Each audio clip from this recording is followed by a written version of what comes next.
very much indeed. Grant's in Holloway Road. Hello, Grant. Hello, James. My name's Grant. I'm chairman of the London Cab Drivers Club. Yeah. And we're going to be petitioning in Parliament when the bill comes next for the reading in a few weeks' time, because they are an absolute disgrace. It takes London back to a third world country. They're not insured. And I think you only got to thank God that no one's actually been killed on the streets of London so far.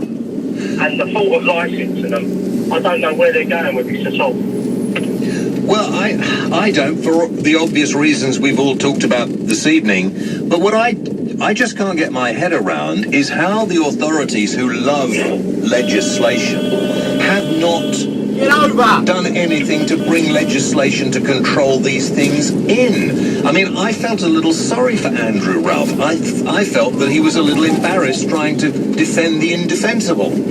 Oh, exactly. I was at a meeting with TfL about a month ago, and a guy from Westminster said we had a swarm on them the other day, and we've arrested 17, took them away, they plead guilty in court for causing obstruction, whatever, they pay a £200 fine, and they're back on the road the next day. I mean, it's just not good enough. I mean, there's laws in place to go and nick them every night and fine them every night, and you know, James, if they got done 4 nights of the week and got fined £200 a night, they're not going to be in business after 1 or 2 weeks because they can't afford to be in business.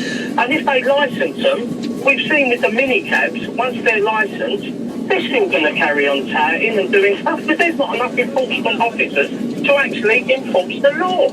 And why aren't the police, do you think? I mean, I've answered my own question, really, because there aren't enough policemen. They've got other things that are taking their time up, and they can't be going around taking all these people off the street. I suppose it would be a full-time job for all of London's police, wouldn't it? Well, you've answered your own question. I mean, in the scheme of things, we've seen with minicabs out, in illegal minicabs in the capital. And if you think the police are going to go around and arrest people on these rickshaws who probably can't speak English, who've got no documentation, that is not going to happen. All right, Grant, good to talk. Thank you very much indeed. That's an interesting point you make. You know, we have London, and let me warn you, here we are on the eve of the weekend, and you'll be going out tonight maybe, having a good time, and I hope you do. But listen, if you're in the West End tonight late, do not get in to an illegal cab. Somebody who cruises the roads around the West End, winds the window down and says, "Are you looking for a cab, mate?" Don't get in. It's dangerous. And they're still there. And everybody knows they're there, but we don't seem to have a will to control them either.